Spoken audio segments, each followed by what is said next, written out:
কি অলক্ষণে মুখ দেখলাম, আজ দিনটাই মাটি। এই তোর ওই জংঘরা আবর্জনা নিয়ে ফুটপাতে নাম, আমাদের চাকার ধুলো লাগার যোগ্যতাও তোর নেই, সরে দাঁড়া। আজ তোর চাকার ধুলো লাগার যোগ্যতা আমার নেই, মনে রাখিস যেদিন সময় বদলাবে সেদিন তোর এই সস্তা অহংকার আর ওই দামি গাড়ি দুটোই আমি আমার পায়ের নিচে পিষে মারবো।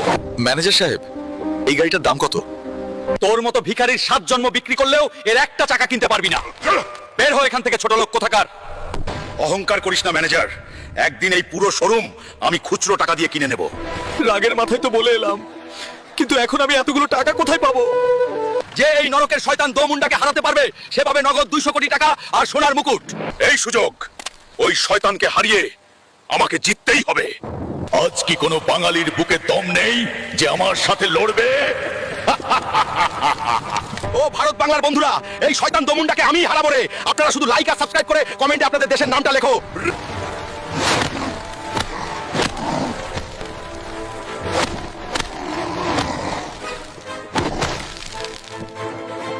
আমাদের বীর হাল্ক এই নরকের শয়তান দোমুন্ডাকে হারিয়ে জিতে নিয়েছে নগদ 200 কোটি টাকা আর এই সোনার মুকুট।